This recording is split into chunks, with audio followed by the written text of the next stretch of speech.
Naruto episode 16. Naruto memusatkan cakra di kakinya, lalu berlari secepat mungkin berusaha keluar dari kurungan cermin es.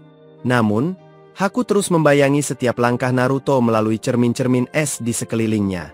Ia kemudian melancarkan rentetan jarum yang tepat mengenai Naruto, membuatnya roboh dan terbaring lemah di lantai. Haku kembali menyerang Sasuke dengan rentetan jarum. Sasuke memungut satu jarum yang jatuh di dekat kakinya dan menggunakannya untuk menangkis seluruh serangan Haku. Haku terkejut melihat Sasuke mampu menangkis setiap serangannya, sementara Sasuke terus berjuang melindungi Naruto yang mulai tak sadarkan diri. Saat Haku kembali melepaskan serangan jarum, Sasuke mengangkat tubuh Naruto dengan satu tangan dan bergerak cepat menghindar. Haku keheranan melihat bagaimana Sasuke mampu membaca semua serangannya. Ia terkejut ketika menyadari penyebabnya. Mata Sasuke telah membangkitkan Sharingan. Haku mulai panik. Cakranya sudah banyak terkuras karena terlalu lama bergerak cepat di dalam jutsu cermin es, dan ia khawatir Sasuke akan semakin mudah membaca pergerakannya. Berusaha membalik keadaan, Haku melayang di udara dan menggunakan siasat licik, berpura-pura menyerang Naruto yang terbaring pingsan sebagai umpan. Namun, meski menyadari jebakan itu, Sasuke tetap maju. Ia berhasil menangkap kedua tangan Haku yang berusaha menerkam Naruto, lalu melempar tubuhnya menjauh. Tak lama kemudian, Naruto siuman dan melihat Haku terjatuh di hadapan Sasuke yang berdiri membelakanginya. Naruto terkejut saat melihat banyak jarum tertancap di sekujur tubuh Sasuke akibat serangan jebakan dari Haku. Dengan suara gemetar, Naruto bertanya mengapa Sasuke melindunginya. Sasuke menjawab pelan bahwa tubuhnya bergerak sendiri. Sesaat kemudian, tubuh Sasuke roboh di pangkuan Naruto. Dengan sisa napas yang lemah, ia berbisik bahwa dirinya belum seharusnya mati sebelum menuntaskan dendam pada kakaknya. Haku lalu berkata bahwa Sasuke tetap maju untuk melindungi sesuatu yang berharga, meski sudah tahu dirinya akan terkena jebakan.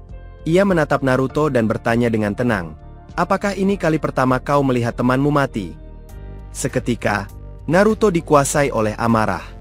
Cakra Kyuubi yang mengelilingi tubuhnya muncul saat ia melihat Sasuke tewas. Pupil matanya berubah merah, dan garis kumis di pipinya menebal. Dalam wujud Kyuubi tanpa ekor ini, Naruto mampu menyembuhkan luka-lukanya sekaligus memperoleh kekuatan yang bergejolak. Haku mendadak panik melihat cakra Kyuubi yang tampak mengerikan.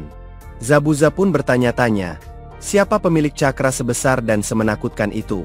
Kakashi segera menyadari bahwa cakra itu berasal dari segel Kyuubi di tubuh Naruto yang mulai terbuka.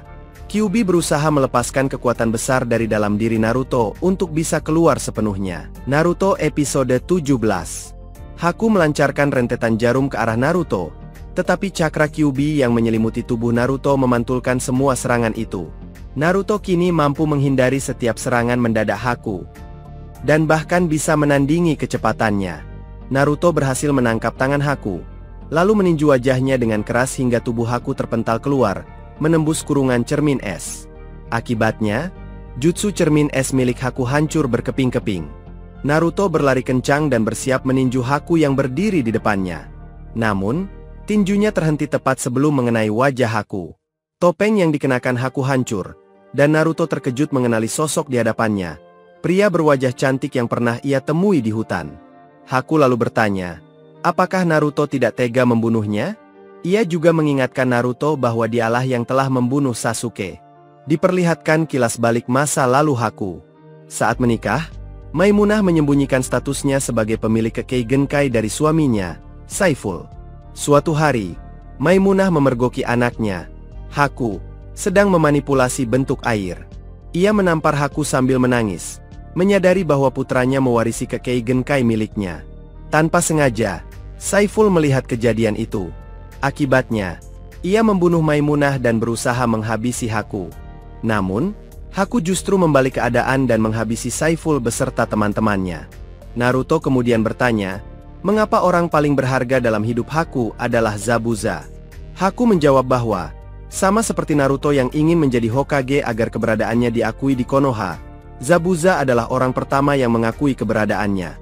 Saat kedua orang tuanya membenci kekuatan Kekkei Genkai yang dimilikinya, Zabuza justru melihatnya sebagai sesuatu yang berharga dan dibutuhkan. Karena itulah Haku bertekad untuk membantu mewujudkan impian Zabuza melakukan kudeta terhadap Kirigakure. Kakashi menggunakan Kuchiyose no Jutsu, memanggil sekumpulan anjing ninja yang segera menyerbu dan menggigit tubuh Zabuza hingga ia tak bisa bergerak. Kakashi menjelaskan bahwa ia sengaja membiarkan tubuhnya terluka agar darahnya menempel pada pedang Zabuza, sehingga anjing-anjingnya dapat melacak keberadaan musuh melalui indera penciuman. Ia menyebut Zabuza tertangkap karena ceroboh menutup kedua matanya di tengah kabut. Kakashi kemudian mengungkapkan bahwa ia mengetahui kisah Zabuza yang pernah mencoba melakukan kudeta, namun gagal setelah tidak berhasil menghabisi Mizukage Kirigakure. Kegagalan itu membuatnya menjadi ninja pelarian yang terpaksa meninggalkan desa bersama para bawahannya. Kakashi meyakini, Zabuza membutuhkan dana untuk kembali melancarkan serangan ke Kirigakure sekaligus tempat bersembunyi dari para ninja pemburu. Karena itulah, Zabuza memilih bekerja di bawah Gato. Kakashi bersiap menggunakan Raikiri, membuat Zabuza terkesan melihatnya secara langsung. Kakashi lalu berkata bahwa Tazuna, orang yang ingin dibunuh Zabuza, adalah simbol keberanian bagi rakyat negara Nami. Ia menegaskan bahwa seorang shinobi seharusnya tidak memiliki ambisi berbahaya yang hanya membawa penderitaan bagi banyak orang. Namun, Zabuza menjawab dengan tenang bahwa ia tidak peduli. Ia hanya ingin bertarung demi impiannya. Naruto episode 18. Inari mengetuk pintu rumah Gichi dan mengajaknya pergi ke jembatan untuk membantu para ninja Konoha menghadapi anak buah Gato.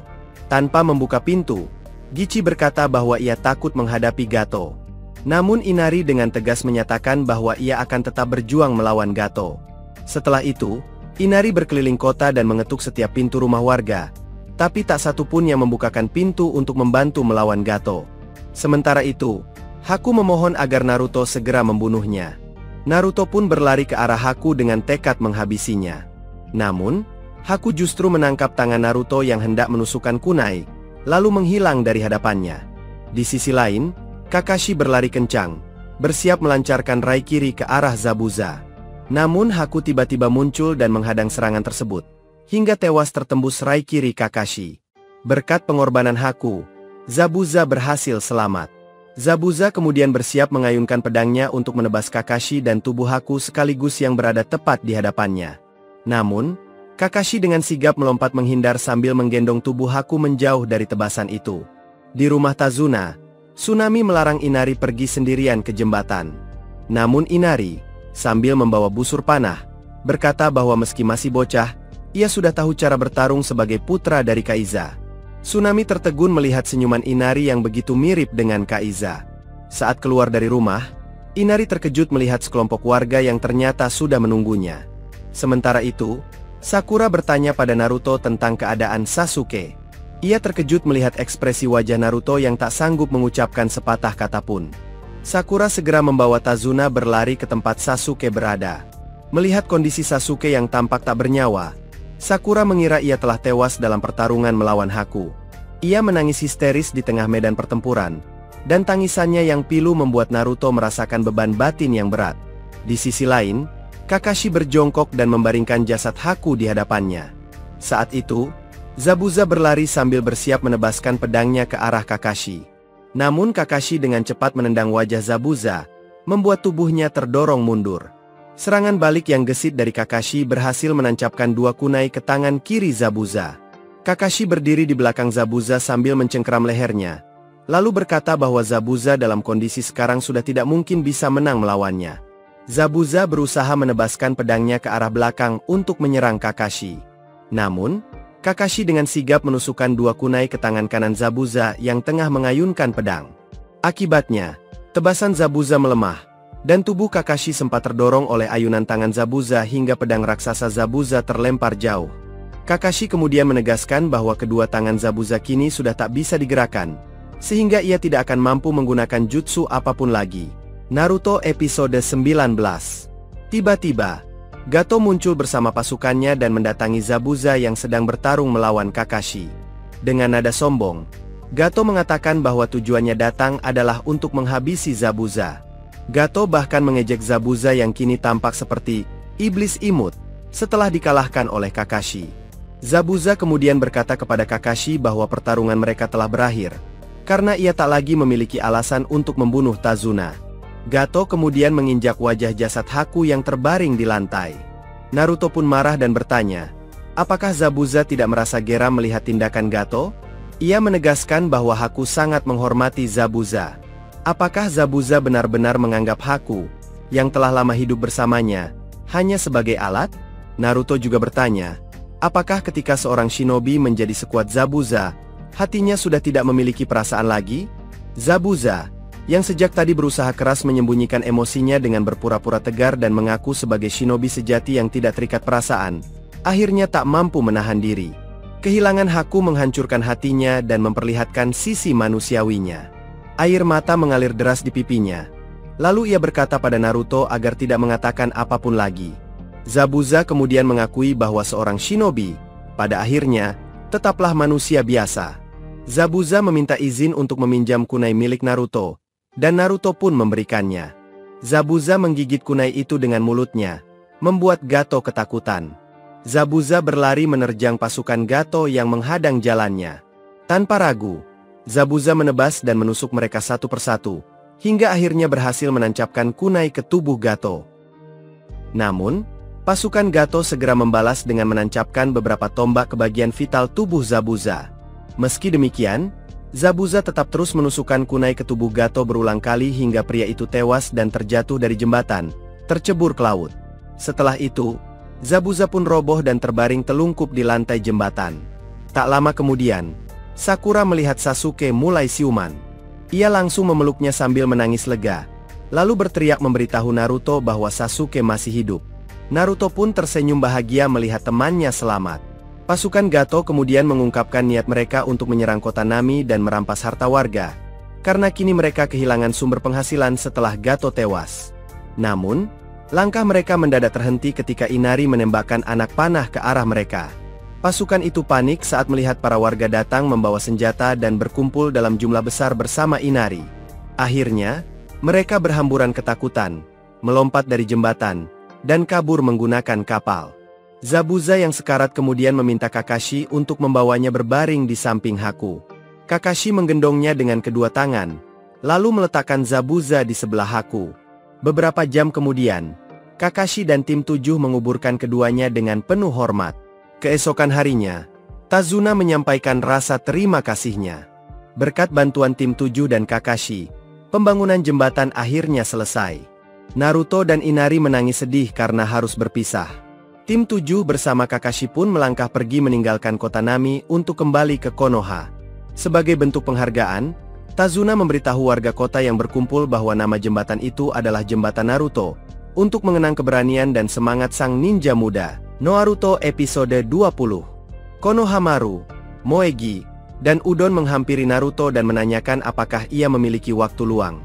Naruto menjawab bahwa ia ingin berlatih, membuat Konohamaru kesal karena merasa Naruto mengingkari janjinya untuk bermain ninja-ninjaan bersama mereka. Tak lama, Sakura datang menghampiri mereka dan bertanya mengapa para ninja justru bermain ninja-ninjaan. Konohamaru memperhatikan wajah Naruto yang tampak tersipu malu saat memandangi Sakura. Ia pun menebak bahwa Sakura adalah pacar Naruto. Naruto dengan wajah memerah mengiyakan tebakan itu, membuat Sakura murka dan langsung meninju wajahnya hingga tubuh Naruto terlempar jauh. Konohamaru kesal atas tindakan Sakura terhadap Naruto, lalu spontan menyebut wajah Sakura jelek. Ucapan itu membuat Sakura semakin marah, hingga Konohamaru panik ketakutan. Setelah itu, Sakura melangkah pergi. Sementara Konohamaru tergeletak di tanah dengan benjolan besar di kepalanya akibat pukulan Sakura. Naruto dan Konohamaru kemudian bangkit berdiri. Dengan polos, Konohamaru bertanya kepada Naruto apakah wanita jelek berjidat lebar itu benar-benar seorang wanita. Dari kejauhan, ternyata Sakura mendengar ucapan itu. Seketika, ia berubah ke mode setan, dan berlari kencang mengejar Naruto, Konohamaru, Moegi, dan Udon yang panik ketakutan. Di tengah pelarian, Konohamaru tiba-tiba terjatuh karena menabrak tubuh Kankuro. Kankuro segera memegangi kerah baju Konohamaru dan mengangkatnya ke udara. Temari menegurnya agar tidak membuat onar, karena nanti akan dimarahi Gaara. Sakura pun meminta maaf kepada Kankuro atas kecerobohan Konohamaru yang menabraknya akibat ulahnya sendiri. Naruto berlari hendak menyerang Kankuro, namun Kankuro dengan cepat menggerakkan benang di tangannya hingga mengenai kaki Naruto, membuatnya tersandung dan jatuh ke tanah. Kankuro mengayunkan tinjunya ke arah wajah Konohamaru, namun sebuah batu tiba-tiba mengenai tangannya, membuat Konohamaru terlepas dan jatuh ke tanah. Ternyata, Batu itu dilempar oleh Sasuke yang sedang duduk di dahan pohon terdekat. Dengan tenang, Sasuke menyuruh Kankuro segera pergi. Temari terpukau melihat Sasuke. Begitu pula Sakura, Udon, dan Moegi yang kagum pada aksi heroiknya. Konohamaru bahkan berkomentar bahwa Naruto tampak sangat menyedihkan dibandingkan dengan Sasuke. Kankuro yang tersinggung kemudian menantang Sasuke untuk bertarung dan mulai menyiapkan boneka Karasu miliknya. Namun sebelum sempat bergerak, Gaara tiba-tiba muncul menggantung terbalik seperti kelelawar, menempelkan kakinya di dahan pohon di samping Sasuke, lalu memerintahkan Kankuro untuk berhenti. Kankuro langsung panik dan menuruti perintah Gaara. Sementara itu, Sasuke terkejut melihat kemampuan Gaara yang bisa menyusup tanpa terdeteksi, setara dengan tingkat keahlian Kakashi.